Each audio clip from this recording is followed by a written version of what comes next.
अस्सलाम वालेकुम नाज़रीन, वेलकम टू दिस शो, नाम जिसका है कि ज़ियाबीतस के साथ कैसे जिए। डॉक्टर इम्तियाज़ हसन से पूछिए। डॉक्टर इम्तियाज़ हसन हमारे साथ मौजूद हैं। अस्सलाम वालेकुम डॉक्टर साहब। वालेकुम सलाम।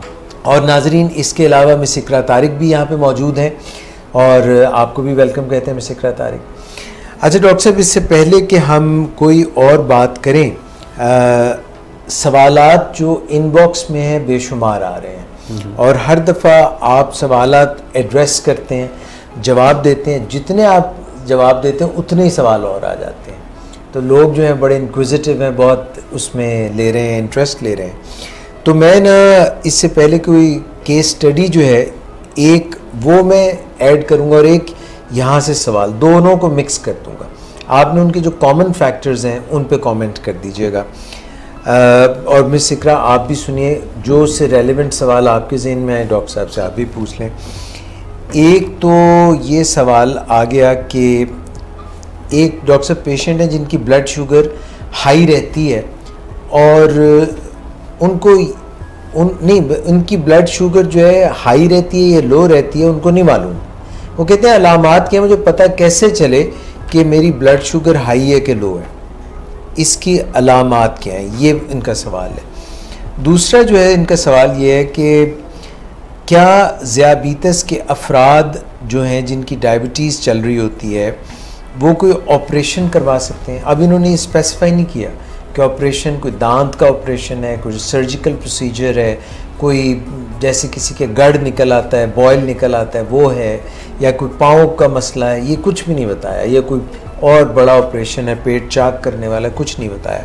बस सवाल किया है कि वो ऑपरेशन करा सकते हैं। तो ये दूसरा सवाल, ये एक तो हाई और लो के बारे में था, एक ये ऑपरेशन करवा सकते हैं। अच्छा, एक इससे बिल्कुल ही अलग बात हो गई और वो है कि टीबी भी हो गई है, डायबिटीज़ भी और साथ में टीबी, ट्यूबरक्लोसिस, तपेदिक, ये भी हो गया। अब ये तो इसमें ही 3 सवाल निकल आए हैं। इससे पहले कि आप डॉक्टर इम्तियाज़ इसका जवाब दें, हमारे पास शाइम भट्टी जो हैं उनका भी एक सवाल है और वो कहते हैं कि इनके वालिद जो हैं उनको भी शुगर है और उनका कोई यूरिन रिलेटेड ऑपरेशन होना है। अब ये भी समझ नहीं आ रही कि यूरिन रिलेटेड ऑपरेशन से उनकी क्या मुराद है। ये चौथा सवाल जमा करता जा रहा हूँ मैं, ये चौथा सवाल। आप Aahista Aahista one by one I will keep revising, आपकी मेमोरी में रिफ्रेश करा दूँगा। अच्छा, और ऑपरेशन इनका भी डिले हो रहा है, तो यूरिन रिलेटेड अब पता नहीं क्या मसला है इनका, वो आप बता सकते हैं बेहतर। और वो ये भी चाह रहे हैं कि आपसे कैसे रब्ता करें। ये जब आप जवाब दे लेंगे ना एंड पे मैं बता दूंगा कि आपसे रब्ता कैसे किया जाए। डॉक्टर साहब, 4 सवाल हमने आपके लिए जमा कर लिए। पहले सबसे पहले तो ये पेशेंट कहता है कि हाई भी हो जाती है शुगर, लो भी हो जाती है, समझ नहीं आती कि अलामात क्या होंगी। हाँ, ये बड़ा अच्छा सवाल है कि जो बहुत सारे हमारे जो डायबिटिक पर्सन हैं वो समझते हैं कि वो जानना चाहते हैं कि मुझे कैसे पता चले कि मेरी शुगर हाई जा रही है, लो जा रही है, ताकि उसके मुताबिक कोई फ़ैसला कर सकें। तो सबसे पहले इससे जो हम बात का आगाज़ करें कि हर डायबिटिक पेशेंट के पास एक ग्लूकोमीटर ज़रूर होना चाहिए। ठीक है, वो तो आपको बता देगा, लेकिन जो एक इंटरनल ग्लूकोमीटर है जो हर आदमी के अंदर एक फिट हुआ होता है अल्लाह की तरफ से, कि वो उसके बॉडी है वो आपको बता भी देता है कि आपकी शुगर लो जा रही है या हाई जा रही है। तो वो अलामात से हमें अंदाज़ा लगा सकते हैं कि हम हाई की तरफ हैं। देखिए, जब हम डायबिटीज़ की बात करते हैं कि जब हमारा शुगर लेवल हाई होता है तो हमारे खून के अंदर जो शुगर ज़्यादा होने की वजह से गाढ़ापन आता है। ओके। जो वो पूरे जिस्म से खून गर्दिश करता गुजरता है तो हमारे बॉडी टिश्यू से पानी को साथ लेता चला जाता है। जैसे आप बहुत मीठी चीज़ खा लें तो आपके हलक में एकदम प्यास सी महसूस होती है, पानी की तलब होती है। तो इस तरह जब उस तमाम जिस्म से ये खून गुजरता है हाई शुगर वाला, तो पानी को भी साथ अपने ले जाता है। अब ये ज़्यादा जो पानी है जब गुर्दों में पहुंचता है तो गुर्दे इसको खराज करने की कोशिश करते हैं। तो आप बिल्कुल इसको जहन में लाएं तो ये सारी अलामात समझ आ जाएगी। यानी प्यास की ज़्यादती, प्यास लगती है और दूसरा है कि आपका जो है भूख एकदम लगती है क्योंकि आपका ग्लूकोज यूरिन के अंदर जाना शुरू हो जाता है। और तीसरा जो चीज़ है कि बार बार यूरिन का आना, और रात को ख़ास तौर पे और दिन में भी बाज़ औक़ात जाना।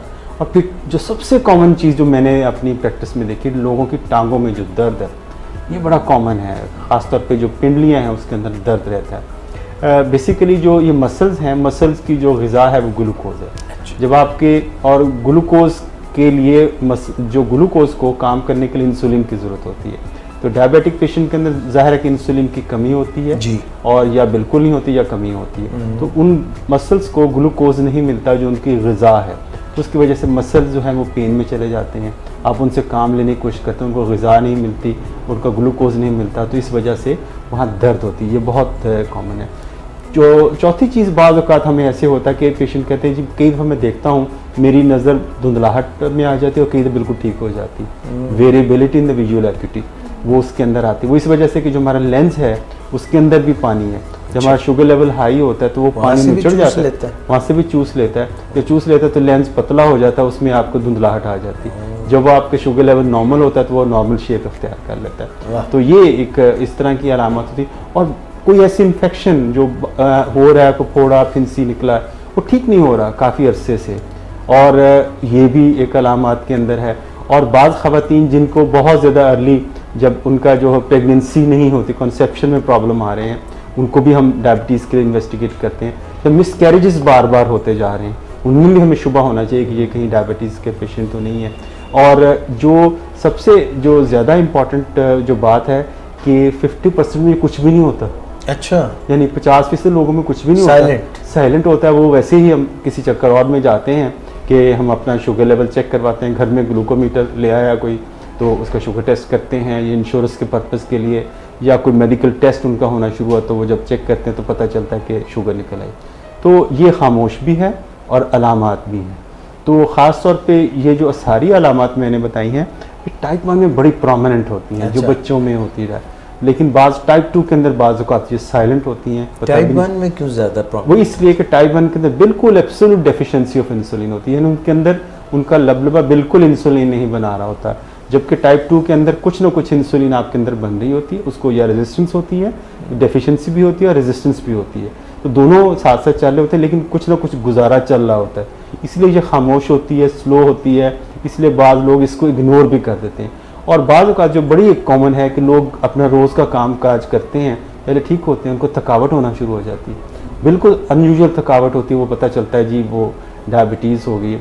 तो ये कुछ सारी अलामत जब हम मिलते हैं, लेकिन इसमें जब एक जो रिकमेंडेशन ये है कि जब ये इंसान ख़ास तौर पे जो हम पाकिस्तान इंडिया के या बर्रे सग़ीर के जो लोग हैं जी, क्योंकि जेनेटिकली हम लोगों के अंदर डायबिटीज़ का जो चांसेस बहुत ज़्यादा है, तो 45 से ज़्यादा जो जिन लोगों की एज है, उनका वज़न ज़्यादा है, फैमिली हिस्ट्री है, तो उन लोगों को इन्वेस्टिगेट करना चाहिए। डायबिटीज़ के लिए स्क्रीनिंग टेस्ट से ज़रूर गुजरना चाहिए। तो वह उसमें ब्लड शुगर टेस्ट किया जा सकता है, उसमें HbA1c टेस्ट किया जा सकता है, तो इसमें हम पता चल जाता है। लेकिन एक बड़ी इंटरेस्टिंग बात है कि बाज़ जो पेशेंट हमारे बड़े अच्छे पेशेंट होते हैं, वो डायबिटीज़ से गुजर रहे होते हैं, तो वो अपनी शुगर को इतना अच्छे तरीके से टेस्ट करते हैं, वो अपने कुछ शुगर टेस्ट किए बगैर बता सकते हैं मेरा लेवल इस वक्त 101 है, या 102 है, या 200 के करीब, अपनी फीलिंग से, क्योंकि उन्होंने टेस्ट इतना किया होता है कि वो अपने बगैर टेस्ट किए भी बता सकते हैं मोर और लेस के एक्यूरेसी के साथ। तो ये होता है, इसलिए हम रिकमेंड ये करते हैं कि आपका बॉडी खुद भी आपको बताता है बाज़ औक़ात, अक्सर औक़ात ख़ास तौर पर, कि आपका इस वक्त लेवल क्या है। सही बात है डॉक्टर साहब। ये बात मैं डॉक्टर साहब की सेकंड करने लगा था, क्योंकि अगर आप अपने वक्त के ऊपर निगाह रखते हो ना कि तो आप कई दफ़ा घड़ी देखे बगैर तकरीबन बता सकते हैं कि इस वक्त ये टाइम। जी बिल्कुल। अब आप पूछिए डॉक्टर साहब। मैंने आपसे ये पूछना था कि जो हाथ पाँव जैसे कि बिल्कुल सेंसलेस हो जाते हैं, कोई फीलिंग्स नहीं होती उनके अंदर, कोई मतलब कि आप वो सेंस नहीं कर पा रहे हो, क्या ये भी ब्लड शुगर हाई होने की ही एक उसकी निशानदेही करती है उस तरफ? इसका जवाब ना में ज़्यादा है और जो ना हाँ में कम है। ठीक है। इसमें क्योंकि जो डायबिटिक पेशेंट जो हाथ सुन होना, ये बड़ी कॉमन कंप्लेंट है। पेशेंट अक्सर हमारे पास हाथ सुन होते हैं, ख़ासतौर पे देखिए हाथ के अंदर जो है वो नर्व्स, देखिए जितनी कोई चीज़ दिल से दूर है ना, जो दूर दराज है, हमारे दूर दराज जो हमारे पाँव हैं, जो दिल से जितना दूर है, तो वहाँ पे और वहाँ पे अगर जो सिम्टम होंगे न्यूरोपैथी की, वो ज़्यादा प्रोमिनेंट होंगी बनिस्बत इसके हमारे हाथों के। जो हाथ सुन होता है, इसमें से अक्सर औक़ात को जब ख़ास तौर पे ये ख़वातीन में हाथ सुन हो रहे होते हैं, तो 90% ख़वातीन में थोड़ा सा उसको इन्वेस्टिगेट करते हैं जो वो स्ट्रेस एंग्जाइटी की वजह से हो रहा होता है, यानी उनका वो साइकोसोमैटिक प्रॉब्लम आ रहे होते हैं, यानी कि साइकोलॉजिकल प्रॉब्लम होती है वो सोमैटिक प्रॉब्लम के साथ प्रेजेंट कर रहे होते हैं। तो ऐसे लोगों में इसलिए कि ये आमतौर पे ये नहीं होती। अच्छा, उसमें जो एक और जो सवाल आपकी तरफ से जो अभी आपने शायद पूछा था कि लो की क्या अलामत होती है, वो पूछना है, ठीक है ना। वो लो की अलामत ये, अच्छा लो एक बड़ी स्केरी सी चीज़ है, खौफनाक चीज़। लोग समझते हैं कि मेरी शुगर लो हो गई है और जो है कि ये मेरे साथ तो अब मेरे साथ को बहुत बड़ा कोई ख़तरा हो गया। लेकिन मैं इसको बाज़ औक़ात इसकी फीलिंग को ना एक इलेक्ट्रिक करंट की तरह कहता है। खुदा ना खास्ता किसी बंदे को अगर शॉक लगता है, करंट लगता है, तो उसका इफेक्ट तो खौफ उसके साथ होता है और झुंझुनाहट होती है और उसका असरात कुछ देर तक वो कांपता रहता है। तो बिल्कुल इसी तरह की जो कैफियत है वो आपके लो शुगर के साथ भी होती है।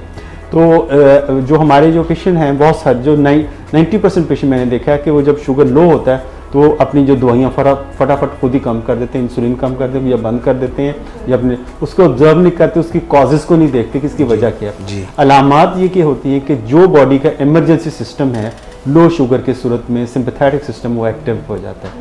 उसमें क्या होता है, दिल की धड़कन तेज़ हो जाती है और घबराहट हो सकती है, गुस्सा आ सकता है, ठंडे पसीने आ सकते हैं और कन्फ्यूजन हो सकती है। तो स्ट्रेस की तरह की चीज़ हुई। हाँ जी, और इस तरह और बाज़ को शदीद भूख लग सकती है और लड़खड़ाहट हो सकती है, शदीद में आप इंसान जो है बेहोश भी हो सकता है और मिर्गी के दौरे की तरह फिट्स भी पड़ सकते हैं। तो ये सारी चीज़ें जो, क्योंकि हमारे जो ब्रेन की जो ग़िज़ा है वो ग्लूकोज है, तो जो ब्रेन को हम डिप्राइव कर दें किसी वजह से ग्लूकोज से, तो जो सारे न्यूरोलॉजिकल सिम्टम है वो प्रीडोमिनेंटली वो टेक ओवर का है। दो किस्म के सिम्टम है, एक सिंपैथेटिक सिस्टम एक्टिव होने की वजह से और एक जो है हमारे जो दिमाग के अंदर जो ग्लूकोज की सप्लाई कम होने की वजह से वो सिम्टम आते हैं। तो ये दोनों अच्छा, लेकिन इसमें एक और, जैसे हम वहाँ कहते हैं पता भी नहीं चलता, कई दफ़ा जिन लोगों की बहुत होता है कि लॉन्ग स्टैंडिंग डायबिटीज़ होती है तो उनको न्यूरोपैथी हो जाती है, तो उनके अंदर ये होता है कि उनको शुगर लो होने का भी पता नहीं चलता। हाइपोग्लाइसीमिया अनअवेयरनेस जिसको कहते हैं, कि वो उन लोगों को शुगर लो होने का पता नहीं चलता। ये एक बड़ी ख़तरनाक सिचुएशन होती है कि आपको जो कोई शुगर लो होने की इमरजेंसी है, अगर आपको इमरजेंसी का ना पता चले, आपका बॉडी आपको ना बताए, तो आप वो मेजर्स नहीं कर सकते जो आपके लाइफ सेविंग हो सकते हैं। तो इनमें हमें काफ़ी डिफ़िकल्टी पेश आती है हाइपोग्लाइसीमिया अनअवेयरनेस के साथ। ऐसे लोगों को हम रमज़ान में रोज़ा भी अलाउ नहीं करते कि अगर रोज़े की हालत में अगर शुगर लो हो गई है तो फिर हम क्या करेंगे। तो ये अच्छा, बाज़ औक़ात ये सारी सिम्टम्स ओवरलैपिंग भी है। मतलब बस आपको जी भूख लगी है, हो सकता है शुगर लो हाई से भी हो सकता है, भूख लगती है, तो हो लग सकती है। तो इसका बेस्ट तरीका ये है कि आप शुगर को टेस्ट करते रहें और जो भी अब नॉर्मल सिम्टम हो कि अभी मुझे ये हुआ, उसका शुगर टेस्ट करके लेकिन आपको 4-5 दफ़ा टेस्ट करेंगे, आपको अंदाज़ा होना शुरू हो जाएगा कि मेरी शुगर इस वक्त लो जा रही है या हाई की तरफ रुझान है। तो ये चेकिंग करना बहुत ज़रूरी है। वो हम चेक नहीं किए करते लोग, महीनों गुजर जाते हैं, हफ्ते गुजर जाते हैं, कोई फ़ैसला हम नहीं कर सकते, कोई उसका रिकॉर्ड नहीं बनाया जाता। तो लेकिन एक और जो एटीट्यूड जो हमने एक प्रोग्राम में भी बात की थी, एक्सेसिव ग्लूकोज चेक करना, वो भी एक बाज़ का दर्द सर बन जाता है। वो हर वक्त गोद में ग्लूकोमीटर लेके बैठे होते हैं और एक एंग्जाइटी और उससे खुश हो रहे होते हैं या गमज़दा हो रहे होते हैं, तो ये भी एक किस्म का प्रॉब्लम हमें होता है। डॉक्टर साहब, एक क्वेश्चन मेरे जहन में आ रहा था कि जैसे आपने कहा कि हाइपोग्लाइसीमिया में ठंडे पसीने नहीं आना शुरू हो जाते हैं। अच्छा, जब ठंडे पसीने आते हैं तो उसमें बहुत सारे लोगों को जिनको ब्लड प्रेशर का भी मसला होता है, जो पेशेंट्स अपनी शुगर चेक नहीं करते, उनका ख्याल होता है कि मेरा बीपी लो हो गया। ऐसा भी वैसे देखिए, जब भी ब्लड शुगर लो होती है ना, तो ज़ाहिर जैसे मैंने कहा कि सिंपैथेटिक सिस्टम एक्टिव हो जाता है। जब सिंपैथेटिक सिस्टम एक्टिव होता है ना, तो उसमें आपका जो हार्ट रेट तेज़ हो सकता है, ब्लड प्रेशर हाई भी हो सकता है और जो शदीद हाई शुगर की वजह से, डिहाइड्रेशन की वजह से ब्लड प्रेशर लो भी हो सकता है। तो ये चीज़ें इंटररिलेटेड हैं, ब्लड प्रेशर के साथ शुगर का लेवल इंटररिलेटेड, ये हो सकता है। अच्छा, इसमें एक बड़ी कवाहत होती है कि जो अक्सरियत जो हमारे दो पेशेंट हैं वो डिजिटल अपरेटस घर में रखें, home monitoring blood pressure apparatus, उनकी एक्यूरेसी स्टिल डाउटफुल है क्योंकि उसमें आपको वेरिएबिलिटी इन द रिजल्ट्स बहुत हैं। आप अब टेस्ट करेंगे कुछ और आएगा, थोड़ी देर कुछ करेंगे और आएगा, तो इसमें एक बड़ा प्रॉब्लम आ जाता है और पेशेंट उससे परेशान होते रहते हैं कि मेरा जो ब्लड प्रेशर 162/92 था, बस उसमें आप कुछ और करें। तो लेकिन ये बेहतर ये है कि वो ब्लड प्रेशर को स्टेबल कंडीशन के अंदर किसी डॉक्टर से जाके चेक करवाया जाए, वो ज़्यादा बेहतर है, क्योंकि पेशेंट परेशान होता है और उसका वो ब्लड प्रेशर टेस्ट करता है, पता चलता है जो ब्लड प्रेशर बड़ा हाई है, और वो बेचारा और परेशान होता है और एक विशियस साइकिल में चला जाता है। डॉक्टर मिस इकरा, ये भी तो होता है ना कि जब हम स्ट्रेस में होते हैं, कोई टेंशन होती है, तो वो ये जो डॉक्टर साहब बता रहे हैं ना सिंपैथेटिक रिस्पॉन्स कि या तो भाग जाओ तो या फिर लड़ो, फाइट और फ्लाइट, तो ये जब भी किसी को डायबिटीज़ है उसकी वजह से भी हो सकता है, लो शुगर की वजह से, और अगर बेगम से लड़ाई हो गई है तो वो भी कई दफ़ा डर लग जाता है ना, कोई खौफ की कैफियत जो है उसमें भी ऐसा हो जाता है। अच्छा, हाई और लो का तो डॉक्टर साहब ने बड़ी तफसील से बता दिया। डॉक्टर साहब, इसमें एक पहलू और है कि जिस तरह से रात को कुछ लोगों को जिनकी डायबिटीज़ का मसला है और लो शुगर हो जाती है, तो वो जो आपने फिट्स की झटकों की बात की है, तो क्या करें फिर? फ़ौरन कुछ खिलाएं, क्या डॉक्टर के पास लेके जाएं, क्या करें?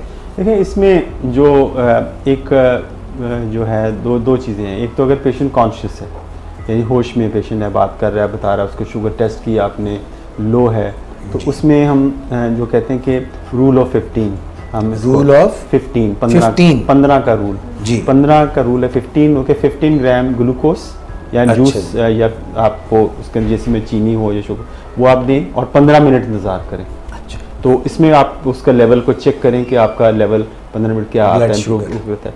लेकिन उसमें है कि मैं इसको 2 पोर्शंस में डिवाइड करता हूँ, ये मेरा पर्सनल एक्सपीरियंस है, साइंटिफिक बेसिस भी हो सकती है जी। कि आप जो इनिशियल जो फेज़ है जो शुगर लो होने का, आप लिक्विड के साथ लें, ग्लूकोज जो आपके है वो डाल लें, हल करके ले लें, जूस ले लें, या कोई आपके पास शरबत पड़ा है वो ले लें, शहद का एक बड़ा चम्मच उसके अंदर डाल करके ले लें, और साथ ही आपकी सॉलिड चीज़ यानी एक स्लाइस पे अगर आप शहद लगा लें, जैम लगा लें, या रोटी पे टुकड़े पे जैम लगा, साथ सॉलिड भी लें, कि जो इनिशियल लिक्विड फेज़ होगा वो आपका हाइपोग्लाइसीमिया को करेक्ट करेगा। लेकिन होता ये है कि दवाई खून में मौजूद होती है, इंसुलिन या गोली, वो अगले 15-20 मिनट बाद और लो कर सकती है, तो वो उसके एक्शन को रोकने के लिए आपको ज़रूरी है कि एक सस्टेनेबिलिटी वाली चीज़ आप दें, जो सॉलिड चीज़ हो, जो स्लो रिलीज आप ग्लूकोज फल दे सकते हैं, साथ स्लाइस वगैरह के साथ आप लगा दे सकते हैं। इससे वो जो लेवल बार बार लो होने वाला वो जो मामला है ना, लो के बाद और लो होना, तो ये वाला मामला नहीं होगा। ठीक है डॉक्टर साहब, वो जो है कोई अगर बेहोश हो रहा हो, बेहोशी से, अच्छा, उसमें एक और जो चीज़ है, कुछ लोग इसमें जो इमरजेंसी है, ज़ाहिर है कि इमरजेंसी है, आप डॉक्टर से फौरी तौर पर रब्ता करें, इसमें बड़ा ड्रामेटिक इफेक्ट होता है। लेकिन जो हम इसको एक्सपीरियंस में देखा गया है कि जब आप पेशेंट को ट्रांसफ़र भी कर रहे हैं, या पेशेंट गुनूदगी में चला गया, कुछ लोग उसके मुंह में पानी डालो तो ये ना डालो, वो फेफड़े में चला जाता है, वो एस्पिरेट कर सकता है, वो और लंग्स के अंदर प्रॉब्लम चला जाएगा, एस्पिरेशन निमोनिया हो सकता है, तो उसको नहीं, उसको अपरेट पोजीशन में पेशेंट को बिठा दिया जाए, तो इसका जो गाल और ये जबड़ा के दरमियानी हिस्सा है, इस पर कोई एक सॉलिड चीज़ या गम्स के दरमियान कोई आप शुगर क्यूब या ग्लूकोज या कोई शहद का एक चम्मच यहाँ बिठा के 45 के एंगल नहीं, बिल्कुल स्टे ऐसे 45 के एंगल, यानी उसको पीछे ना जाए। अगर आप 60 डिग्री पे ऐसे रख के तो उसको थोड़ी ऐसे यहाँ होल्ड भी कर लें ताकि वो पीछे ना चला जाए। तो यहाँ से बक्कल म्यूकोजा से जो ग्लूकोज है वो आपका अब्जॉर्प्शन होता है, पानी ना दें, अब्जॉर्प्शन होती है, उससे भी कुछ हालत हॉस्पिटल तक पहुंचने तक बेहतर हो सकती है। लेकिन जो मैं इस प्रोग्राम की वसातत से, ये मैं गवर्नमेंट से भी कहता हूँ और जो फार्मास्यूटिकल कंपनी से भी कहता हूँ कि पूरी दुनिया के अंदर ग्लूकागॉन का इंजेक्शन इमरजेंसी के तौर पे अवेलेबल है, जो कि इमरजेंसी वो पेशेंट घर में इंट्रामस्कुलर इंजेक्शन दे सकते हैं। पाकिस्तान में बदकिस्मती से ये अवेलेबल नहीं है, ये एसेंशियल है, लाइफ सेविंग ड्रग है, इसको मिलना चाहिए, इसको लाइसेंसिंग की जाए, और वो लोग जो इसको बनाते हैं, मैन्युफैक्चर करते हैं, वो कंपनीज को चाहिए पाकिस्तान के अंदर इसकी अवेलेबिलिटी को इंश्योर करें। तो ग्लूकागॉन का इंजेक्शन है वो इमरजेंसी तौर पे कोई पेशेंट अटेंड लगा सकता है, क्योंकि ये अवेलेबल नहीं है, ज़ाहिर है कुछ लोग बाहर से होना चाहिए। अच्छा, उसके बाद हॉस्पिटल ले जाएँ, हॉस्पिटल में ज़ाहिर IV लाइन के साथ ग्लूकोज 25% ग्लूकोज दिया जाता है, एक बड़ा ड्रामेटिक इफेक्ट आता है, पेशेंट ऐसे लगता है कि जो जा रहा था वो जिंदा हो गया, तो एक बड़ी हैरत होती है। तो लेकिन ये एक इमरजेंसी है, obviously low sugar extreme low होना एक इमरजेंसी है। डॉक्टर साहब, मेरा एक सवाल है कि जैसे अमूमन घरों में हम देखते हैं कि किसी की ब्लड शुगर लो हो गई, तो जैसे अभी आपने कहा कि सॉलिड चीज़ जो है वो ज़्यादा बेहतर है, उसमें ज़रा होल्ड कीजिए, मिठाइयाँ भी कॉल है, फिर बाद में आपको याद रहेगा सवाल? याद रहेगा। अस्सलाम वालेकुम। डॉक्टर इम्तियाज़ हसन आपकी बात सुन रहे हैं, अगर आप सवाल करना चाहें तो प्लीज़ सवाल कीजिए। जी डॉक्टर साहब, मेरा सवाल ये है, डॉक्टर लास्ट प्रोग्राम में आपने इंसुलिन पंप के बारे में बताया था, ये वो टाइप 1 के लिए है, जी क्या जी ये टाइप 2 के लिए भी इस्तेमाल हो सकता है? और दूसरा जी पूछिए पूछिए। मुझे ये बताइएगा, क्या डायबिटीज में स्टेम सेल्स का क्या किरदार है? क्या स्टेम सेल टेक्नोलॉजी आ गई है पाकिस्तान में? आपका नाम क्या है? मैं आबिद बात कर रहा हूँ आरिवाला से, और डॉक्टर साहब का पेशेंट हूँ मैं। ठीक है आबिद साहब फ्रॉम आरिवाला, थैंक यू, बहुत शुक्रिया। जी डॉक्टर इम्तियाज़, आपने सुना, ये आपके पेशेंट हैं आबिद आरिवाला से, और इन्होंने 2 सवाल किए। एक इन्होंने कहा कि क्या टाइप 2 जो है डायबिटिक्स वो भी इंसुलिन पंप यूज़ कर सकते हैं, और फिर इन्होंने सवाल किया है कि स्टेम सेल्स का क्या रोल है डायबिटिक्स के लिए। अच्छा, इसमें जो है कि मेरा ख्याल है कि जो टाइप पंप की जो मैंने पिछली दफ़ा बात की थी, टाइप 1 के अंदर क्योंकि हमें बच्चे होते हैं छोटे, और उसके अंदर हमें बड़ा टाइट कंट्रोल चाहिए होता है ताकि उन लोगों को लो हाइपोग्लाइसीमिया ना हो, ना उनकी शुगर ज़्यादा हो ना कम हो, क्योंकि उनकी ग्रोथ का प्रॉब्लम होता है। टाइप 2 के अंदर भी आप इसको यूज़ कर सकते हैं, लेकिन क्योंकि टाइप 2 के अंदर हम दूसरी मोडेलिटीज़ के साथ भी हमारे अवेलेबल होती हैं। बच्चों में क्योंकि बहुत ब्रिटल किस्म के हमें जो होते हैं रिस्पॉन्सेज मिल लेते हैं, lows and highs, peaks and valleys बहुत ज़्यादा होती हैं जी। अनस्टेबिलिटी ऑफ ग्लूकोज कंट्रोल, उसमें ये हमें इंसुलिन पंप हेल्प करता है। टाइप 2 में दिया जा सकता है, ऐसी कोई बात नहीं। जहाँ स्टेम सेल थेरेपी का है कि ये एक बड़ा जो है कनाडा के अंदर इसको ट्रायल किया गया कि स्टेम सेल्स हम इम्प्लांट कर दिए जाएं लिवर के अंदर, ऐसे जो इंसुलिन बनाने वाले हैं बीटा सेल्स, हाँ उसका जो है, तो वो उसके ज़रिए जो हम इंसुलिन को है बिल्कुल आप ये समझें कि जो इंसुलिन के सेल बनाने वाले खुलियात हैं, आप जैसे उसको ये हम जो चाय बनाते हैं इसकी जो उसके टी बैग्स के अंदर, तो आप समझे कि टी बैग के अंदर सेल्स हैं जो इंसुलिन बनाने वाले हैं, वो सेल अंदर ही रहें और बाकी उसके जो इंसुलिन है वो बाहर निकलती रहे और वैसे वो लिवर में डिबो रहे हैं जैसे उनको जिस तरह में इसी तरह इम्प्लांट कर दिया जाए। लेकिन इसी एक्सपेरिमेंटल स्टेज पे है, उसकी कोई एक डेफिनेट कोई हमें बहुत, क्योंकि नंबर ऑफ पेशेंट 15-16 पेशेंट थे जिसके अंदर ये ट्रायल किया गया, कुछ रिजल्ट्स प्लस माइनस किस्म के रिजल्ट, लेकिन अभी वो उन्हें कामयाबी वो नहीं मिली जो हमें मिलनी चाहिए थी। और बहुत सारे जो स्टेम सेल थेरेपी के इससे बहुत सारी दुनिया के अंदर के लबलबा ही नया बना दिया जाए सेल्स के ज़रिए, और इस तरह की उसके जेनेटिक चेंजेस कर दिए जाएँ। ये फंडिंग थी जो बहरहाल वो अब उस अवेलेबल नहीं है यूएस के अंदर, रिसर्च तो ज़ाहिर जारी है लेकिन बहुत इनिशियल लेवल पे है, हमें किसी कमर्शियली अवेलेबल नहीं है।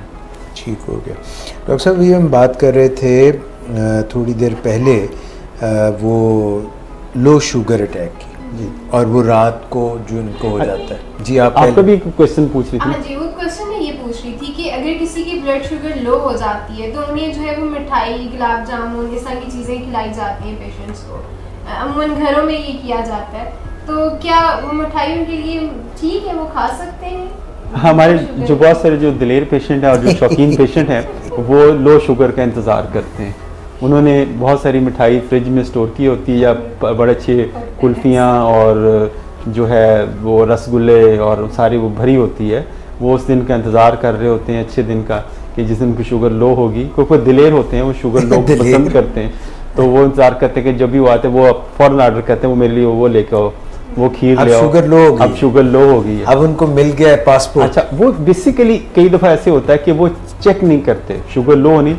कई दफ़ा आपको हमने एक प्रोग्राम में बात की थी कि आपको शुगर लो की फीलिंग 110 पे भी आ सकती है, 150 पे भी आ सकती है। जब आपका शुगर लेवल हाई रहता है तो हम रिलेटिव हाइपोग्लाइसीमिया या सूडो हाइपोग्लाइसीमिया में गुजर रहे होते हैं कि हमारा वो लेवल वो एक्चुअली लो का नहीं होता, लेकिन हमारा बॉडी उसको रीड लो का कर रहा होता है, तो वो बगैर चेक किए हुए 100 लेवल पे भी आप वो गुलाब जामुने और वो बाकी चीज़ें खा रहे होते हैं। शुगर लेवल नहीं होता, एक तो शुगर लेवल फौरी टेस्ट किया जाए, अगर पॉसिबल है, नहीं है तो फिर आप कोशिश करें लिक्विड और वो चीज़। अच्छा, ओवर ईटिंग जब आप जैसे मिस ने बताया कि मिठाई खाते हैं तो उनका जो अगला लेवल इतना हाई हो जाता है कि उसको बजाते खुद कंट्रोल करने के लिए आपको एक्सेसिव इंसुलिन या दवाई की ज़्यादा ज़रूरत पेश आती है, तो उस दवाई के ज़्यादा इस्तेमाल करने से अगला भी लेवल लो हो सकता है। तो आप एक साइकिल में पेशेंट चला जाता है कि लो हाई लो हाई, तो इसमें एक जो उससे का लेवल आपका कंट्रोल में नहीं आता। बड़ा मॉडरेशन के साथ चलना चाहिए, लुट नहीं डाल देनी चाहिए कि शुगर लो होगी अब लुट डाल दी जाए। हर चीज़ खुद एहतियात के साथ, मॉडरेशन के साथ। हचकोले लगने लग जाते हैं जिस तरह आप ऊँट की सैर करें, पींग द हुलारा कभी ऊपर। वो मिस क्या हुआ था कि वो थे ना जिनकी शुगर लो रात को किसी की हो जाती है, लेकिन ऐसे खातून थी ना, मिसेस किसी की वाइफ थी, तो उनकी भी शुगर लो हो जाती थी। तो उन्होंने अपने हस्बैंड को कहा कि आप मेरी तरफ मुंह करके सोएं ना, मुझे नींद नहीं आ रही, ताकि मतलब कोई तसल्ली रहे। तो उन्होंने कहा कि मैंने तुम्हारी तरफ मुंह कर लिया तो मुझे नींद नहीं आई। I'm sorry. घरों में ऐसा होता है कि पूरे घर को भी जगा देते हैं कि कहते शुगर लो हो गई है। Exactly. अच्छा डॉक्टर साहब, ये ऑपरेशन वाला क्या मामला है कि भी ऑपरेशन कराना है, डायबिटीज़ है, ये इन्होंने भी जिक्र किया है। ये जो एक और ख़ातून है, इनके को वालिद साहब के कोई यूरिन का क्या मसला इनका हो सकता है, कोई गदूर जो अच्छा, ऐसे है कि बाज़ का जो पेशेंट प्रोस्टेट के प्रॉब्लम में आते हैं उनमें कोई TUR या कोई प्रोस्टेक्टमी का, इन प्रोस्टेट की टिश्यू को रिमूव करने का होता है, वो एक सर्जरी करने के लिए होता है। देखिए सर्जरी जब भी इमरजेंसी है, अगर आप कोई भी सर्जरी एक इमरजेंसी सिचुएशन है, उसमें दो मराहल हैं, एक ड्यूरिंग सर्जरी और एक सर्जरी के बाद। ओके, ठीक। तो इसमें इस सारे पीरियड के दौरान आपका जो शुगर लेवल है वो कंट्रोल में रहना चाहिए। इंसुलिन एक, जहाँ तक इंसुलिन का ताल्लुक है, वो शुगर कंट्रोल करने के साथ साथ एक हीलिंग हार्मोन के तौर पर भी काम करता है। तो आपका शुगर लेवल नॉर्मल हो तो ड्यूरिंग सर्जरी बड़ी स्मूथ होगी। और दूसरा ये है कि आपका जो बाद में ज़ख़म की जो हीलिंग है जी, वो बेहतर तरीके पे हो सकती है जब इंसुलिन पे है। तो हमें इसमें जब सर्जरी हो तो सर्जरी से पहले शुगर को कंट्रोल करना ज़रूरी है। हम पेशेंट को स्विच करें, हॉस्पिटल में चला जाए पेशेंट और उसको इंसुलिन 1-2 दिन के लिए इंसुलिन शुरू किया, अगर वो गोलियाँ खा रहा है तो उसके साथ उसके शुगर कंट्रोल करने के बाद जब वो हॉस्पिटल से डिस्चार्ज भी हो जाए तो कुछ अरसे के लिए इंसुलिन को कंटिन्यू किया जाए जब तक उसके ज़ख़म पूरी तरह मुंदमिल ना हो जाए। तो इसमें हम एक्सटेंसिव इंसुलिन थेरेपी देते हैं, यानी हर खाने से पहले इंसुलिन दी जाए, और बेजल इंसुलिन, इसको हमने एक प्रोग्राम में बात की थी, बेजल बोलस शॉट के साथ एक लॉन्ग एक्टिंग इंसुलिन देते हैं जो 24 घंटे खून में रहती है और खाने के दरमियानी वक्फे को कंट्रोल करती है। और हम फिर मील टाइम इंसुलिन देते हैं, यानी खाने को कवर करने वाली इंसुलिन।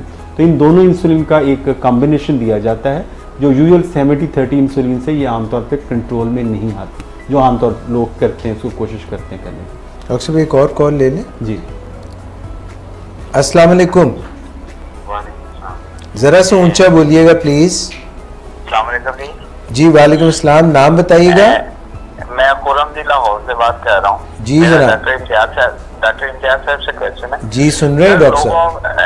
जी सर, लोगों का थोड़ा सा है, कुछ लोग ये कहते हैं कि जी अगर आप इंसुलिन ले रहे हैं तो आपको उसके साथ मेडिसिन भी लेनी चाहिए जो कि डायबिटीज की है, फॉर एग्जांपल सिंपल ग्लूकोफेज और सम अदर।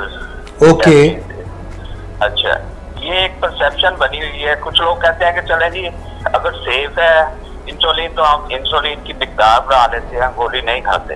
ओके, आया कि ये परसेप्शन ठीक है कि गोली को कम कर दिया जाए, इंसुलिन को ज्यादा कर दिया जाए, या इंसुलिन को कम कर दिया जाए, गोली भी साथ में खाई जाए, या ये दोनों एक दूसरे के साथ चलती है? खुरम, अब आपने ऐसा करना है कि फौरन जो है ना जाना है वापस अपने डायबिटिक्स इंस्टीट्यूट पाकिस्तान डिप का जो फेसबुक पेज है, तो डॉक्टर साहब अब आपके सवाल का जवाब देने लगे हैं, गौर से सुनिएगा।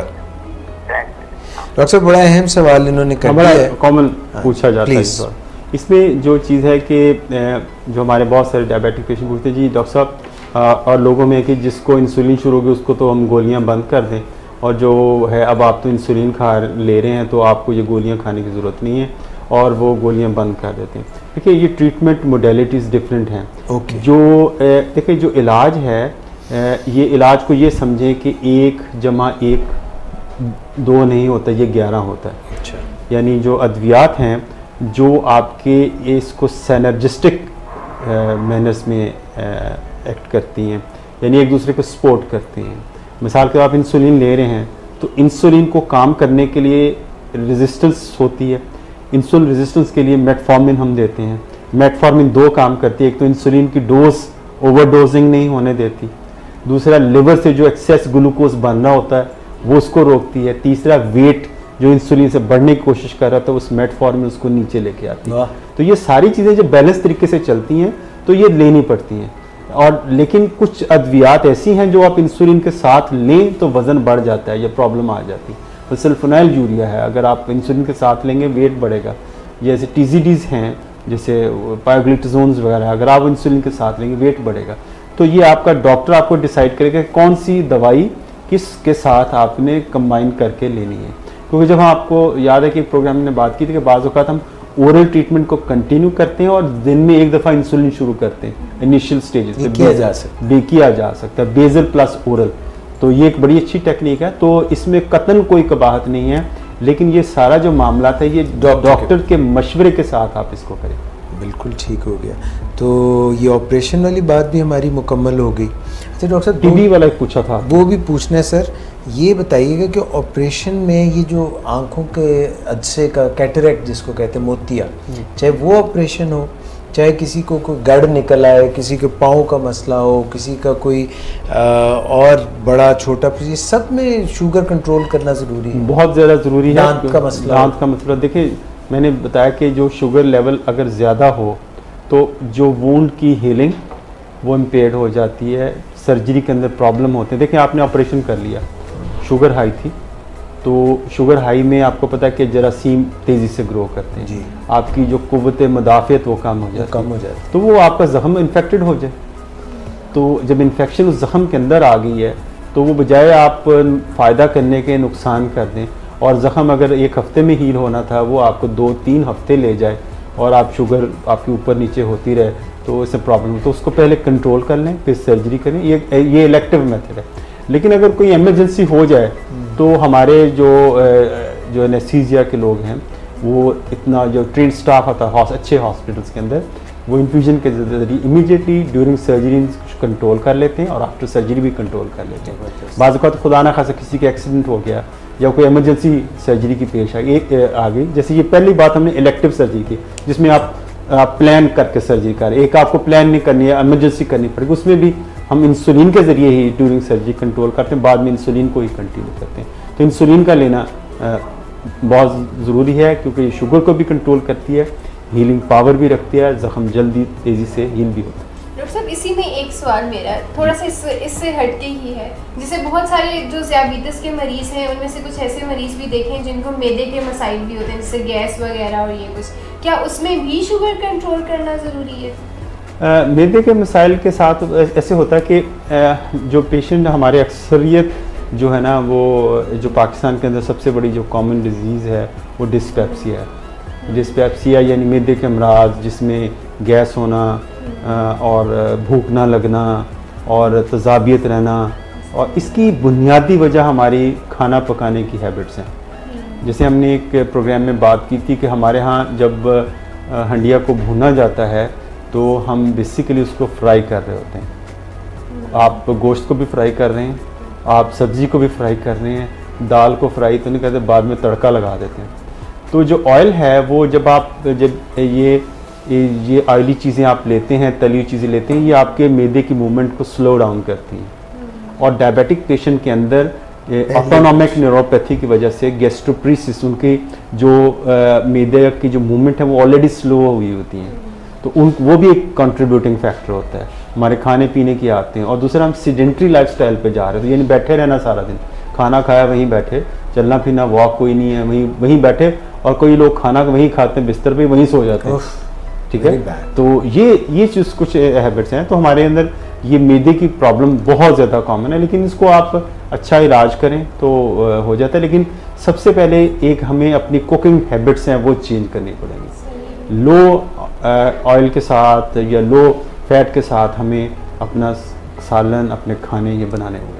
यानी कि ना सिर्फ हमें ज़्यादा फ्राई सालन को नहीं करना चाहिए, उससे पेट की खराबियाँ जैसे डॉक्टर ने बताया, और अगर हम किसी का भेजा फ्राई कर दें तो उसमें भी ज़्यादा लड़ाई होती है, उससे भी फिर स्ट्रेस से भी काम शुगर बढ़ सकती है भेजा फ्राई जी। लेकिन इसमें ऐसा मैंने देखा है कुछ घरों में कि अच्छा तेजाबियत हो गई या गैस वगैरह, तो उसमें वो स्प्राइट पीना और उससे उनका ख्याल होता है कि बेहतर मैं हो जाता हूँ।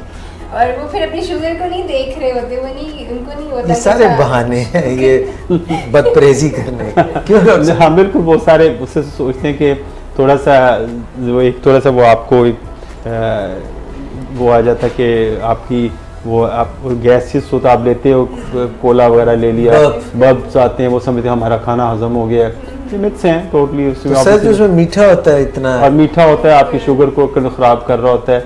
वो पेशेंट का एक बड़े उनका बहाना होता है कि जी मैं तो पानी डाल के ले लेता हूँ, मैं 7 अप लेता हूँ, उसमें थोड़ा सा पानी डाल लेता हूँ, वो पानी डाल के वो समझते ये अब ये मेरे लिए जायज़ हो गई है, तो मैं जितनी मर्जी पीता हूँ। मैं ऐसे भी मरीज़ों को जानता हूँ डॉक्टर साहब, वो कहते हैं कि ए सिगरेट जो मैं पीना ना, ए डॉक्टर साहब ने मैंने कैसे हाजमे लिए पी लिया, तो उसे मेरे ख्याल से डॉक्टर साहब खुद भी पी रहे होंगे।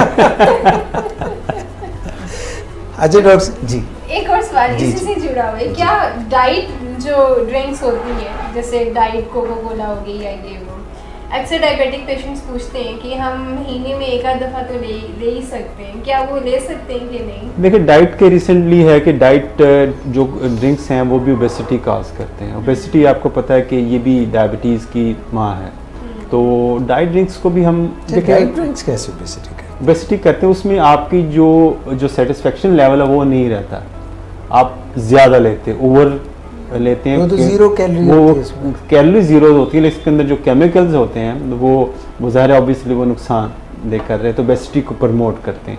तो डाइट ड्रिंक्स भी उतने ही आजकल बुरे ठहराए जा रहे हैं जितने रेगुलर ड्रिंक्स।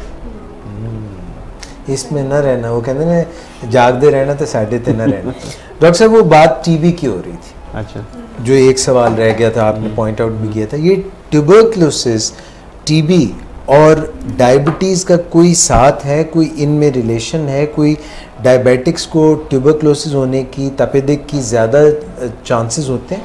देखिए जो डायबिटीज़ को जब हम बात करते हैं कि जो सारी डायबिटीज़ है बेसिकली क़ुव्वत मदाफ़ियत को कम करती हैं।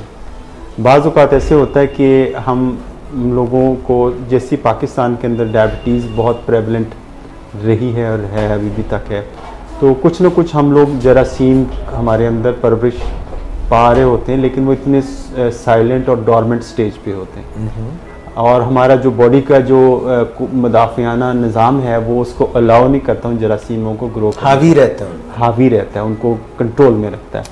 अच्छा, जब डायबिटीज़ होती है और ख़ास तौर पे डायबिटीज़ होगी और वो कंट्रोल में नहीं है, तो ये मदाफ़ियती निज़ाम जो ये कमज़ोर पड़ जाता है। जब कमज़ोर पड़ता है तो जो वो उभर जाते हैं, वो जरासीम जो बिल्कुल खामोशी से बैठे होते हैं उनको फल फूलने का मौका मिल जाता है। तो कई दफ़ा लोग जो है ट्यूबरक्लोसिस के साथ प्रेजेंट करते हैं, और ट्यूबरक्लोसिस काफ़ी उनमें लंबा अरसा लेती है ट्रीट होने में, अगर कंट्रोल ना रहे टीबी की दवा शुरू करने के बावजूद। ऐसे लोगों में हम ख़ास तौर पे इंसुलिन से शुगर को कंट्रोल करने की कोशिश करते हैं, कम से कम जितना अरसा तो वो है ड्यूरेशन के लिए है डायबिटीज़ का, तो उस जो ट्यूबरक्लोसिस का जो 6 महीने से लेकर 9 महीने और बाज़ औक़ात 18 महीने तक ट्रीटमेंट लेना होता है। ये बीच में छोड़ देते हैं, बीच में फिर पेशेंट छोड़ देते हैं, फिर रेजिस्टेंस स्ट्रेन आ जाती हैं, यानी वो छोड़ के ले रहे होते हैं ट्रीटमेंट, और वो उसमें से ऐसे जरासीम ग्रो कर जाए तो किसी उन पर कोई दवा असर नहीं करती, तो उनमें एक बड़ा प्रॉब्लम आता है। तो टीबी का इलाज जब भी हो शुगर टाइट के साथ किया जाए तो तभी कामयाब होगा, वरना ये नाकामयाब इलाज होगा जो बाद में प्रॉब्लम भी कर सकता है। डॉक्टर साहब ये टीबी जो है ये सिर्फ फेफड़ों में होती है, कहीं और भी हो सकती है? जो टीबी है ये पूरे जिस्म में किसी भी ऑर्गन की हो सकती है, स्किन की टीबी हो सकती है, जॉइंट्स की टीबी हो सकती है, और जो दिमाग की टीबी हो सकती है।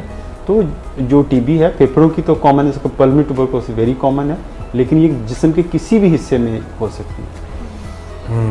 ये तो जनाब नाजरीन हमने आपको बता दिया। वक्त जो है वो 5:50 हो रहे हैं, और इससे पहले कि हम डॉक्टर साहब से इजाज़त लें आज के लिए, हाँ आपने पूछा था कि मेरा कैमरा कौन सा, ये है ये वाला कैमरा, आपने पूछा था कि डॉक्टर साहब से रब्ता कैसे किया जाए। डॉक्टर साहब ने आपकी मालूमात में तो इजाफ़ा कर दिया और जवाबात दे दिए। आप डॉक्टर साहब की अपॉइंटमेंट ले सकते हैं, नंबर नोट कर लीजिए, हमारी स्क्रीन पे भी आएगा 0300 741 3639। ये एक बताया आपको, एक और नंबर भी है वो, बल्कि काफ़ी सारे हैं, 354 042 लाहौर से 042 प्रीफिक्स है, और फिर 354 08414 से लेकर 9 तक ये सारी लाइंस अवेलेबल हैं।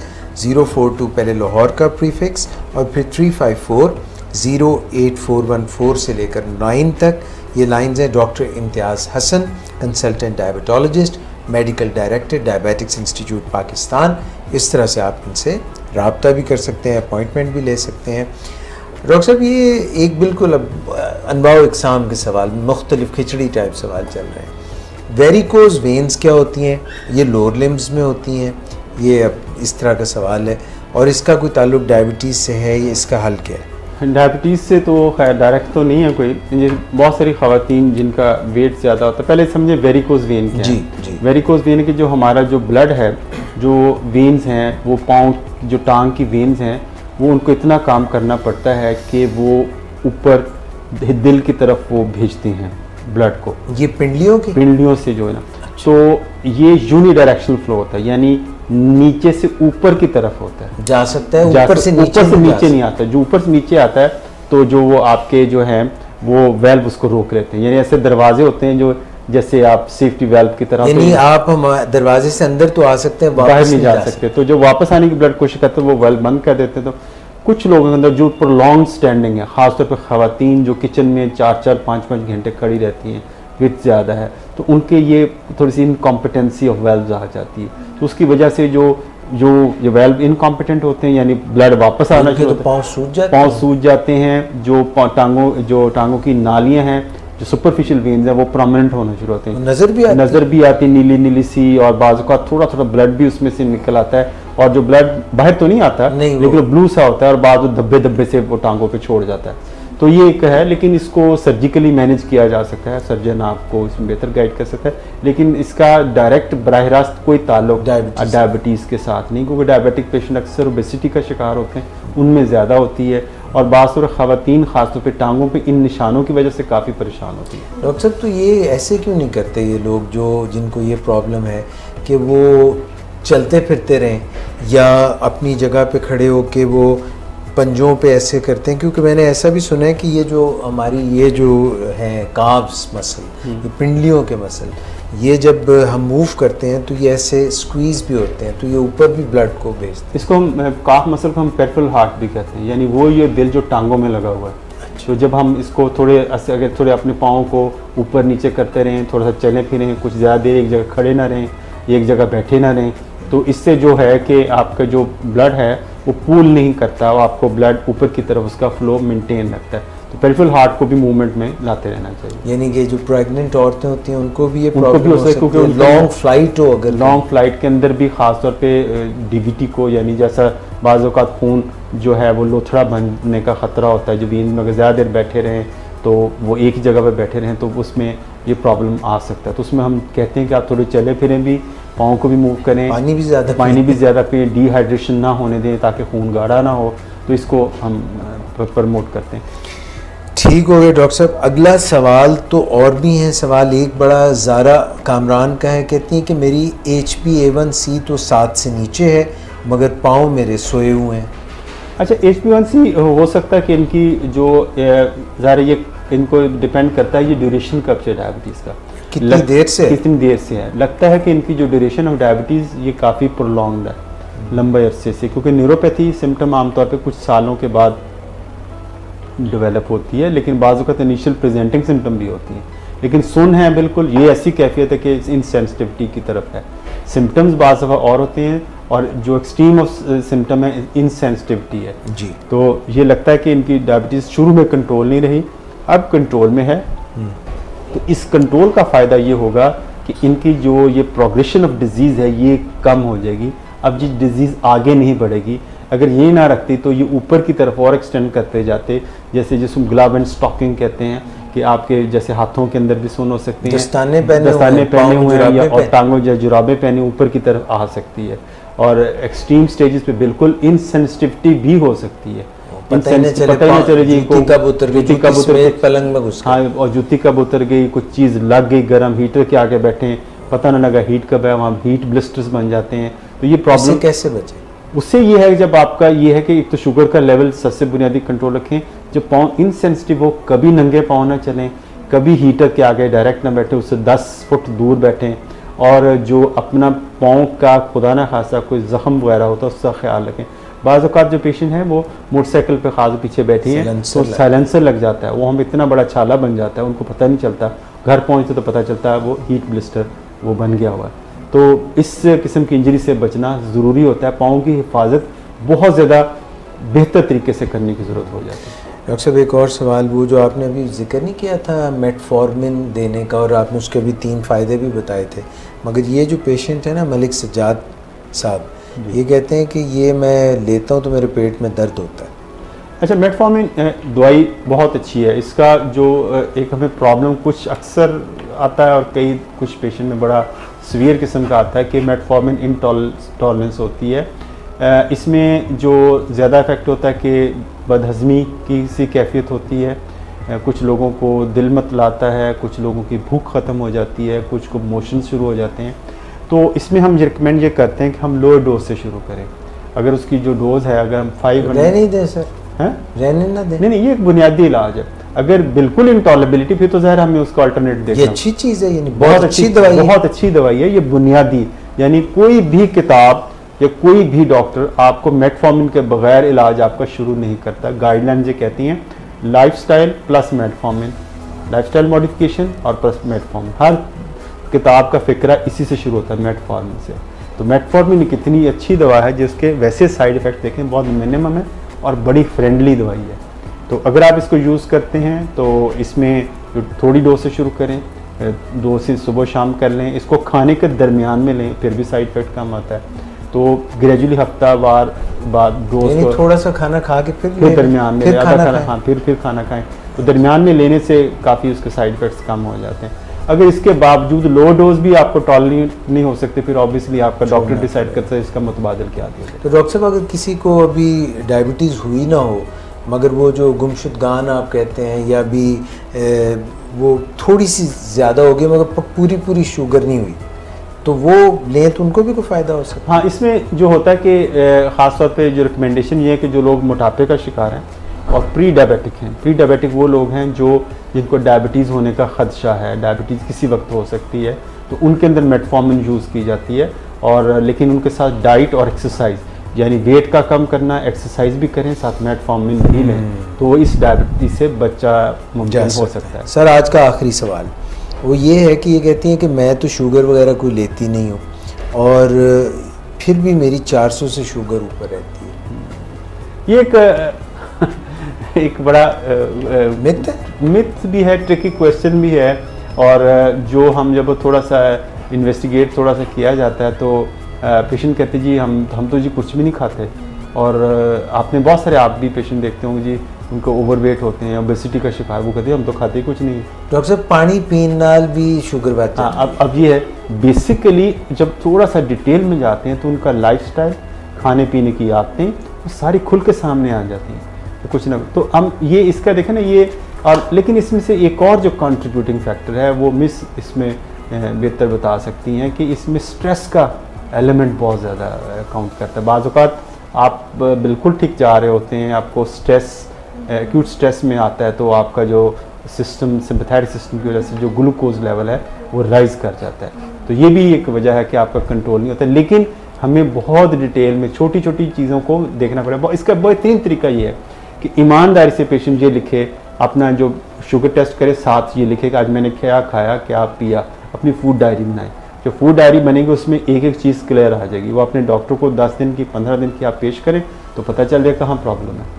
तो इसमें हमें बहुत चीज़ों को हम बिल्कुल इम्पोर्टेंस नहीं दे रहे होते, अक्सरियत परहेज़ तो कर रहे होते, कुछ ना कुछ अपना खा रहे होते, लेकिन एक्सरसाइज कुछ नहीं होती नहीं है, करते नहीं है, इस किस्म के मिसाइल होते हैं। डॉक्टर साहब रैपिड फायर सेशन हो गया, ये बिल्कुल बहुत इंपॉर्टेंट सवाल है। इटली से आया है, एक खातून है इटली में बैठी हुई है, पाकिस्तानी नजाद इटली में है, प्रेग्नेंट है, 4 मंथ्स की प्रेगनेंसी है, अचार खाने को बड़ा दिल करता है पर शुगर बढ़ जाती है। अचार खाने से शुगर? हाँ, ये लिखा हुआ सर इन्होंने। ये कहती हैं कि also want to know eating pickles in pregnancy causing high sugar level. This is not true. Basically ये देखें, पिकल जो ऐसी चीज़ है जो जिसके अंदर जो कार्बोहाइड्रेट ऑलमोस्ट मेरा ख्याल है। अब ये अगर आम का अचार खा रही है तो फिर और हो सकता है। सर वो उन्होंने एक बात भी कही, वो कहती हैं कि शादी से पहले जो मेरे शौहर थे ना वो मिर्ची की तरह तेज थे, मैंने उनका अचार डाल दिया। तो जो चीज़ें ये एक बेसिकली ये कुछ ऐसी चीज़ें न्यूट्रल हैं, जैसे अगर आप ऐसी चीज़ लेते हैं, कहवा लेते हैं, कॉफ़ी लेते हैं, ये न्यूट्रल है, ये आपके शुगर लेवल को बढ़ाते हैं अनलेस के कुछ चीज़ ऐड की जाए।